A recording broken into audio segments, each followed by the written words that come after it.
Me not being in a mental hospital, you've saved me. If you listen to this story and you practice it and you start being nice to each other, you've just helped me, because that's the therapy I needed, to know that my story is helping somebody else. It doesn't, you don't feel it because your parent comes and say, it's okay, you're gonna be fine, they're carrying the backpack for you. And you keep going in life, and you go to elementary school and you start encountering people who tell you different things, or they tell you mean things. Those mean things hurt you. It's like a rock goes in the backpack.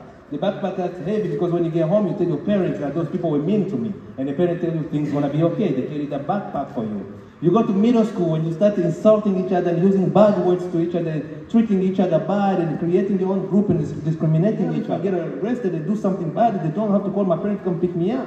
If I get in trouble, I can get this and that. You realize how heavy it was, but it's too late. It's too heavy now. Now the work is how are you gonna put the work in to empty the backpack? So now for me, I didn't have the parents to carry the backpack for me.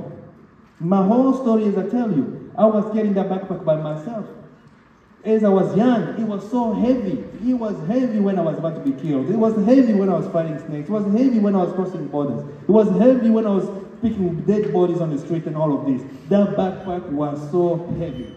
I couldn't carry it anymore.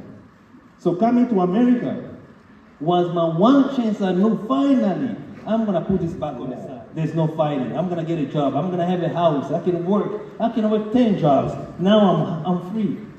And I got here, I was excited about it, but then those people started insulting me at work and refusing my service and refusing accepting me here. I did not have no more room in that backpack. There was no room for any more rocks.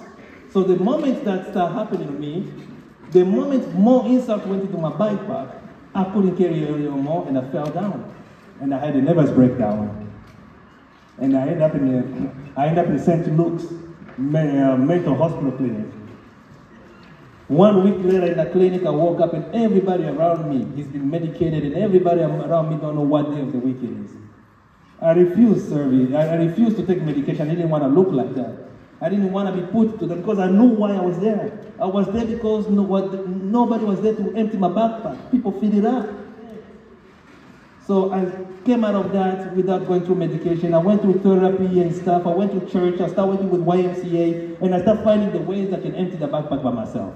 And every day when I was doing that, I was crying. But I was writing my stories down when I'm crying. My anxiety attacked, my heart, my chest was swelling. Almost every night I couldn't sleep.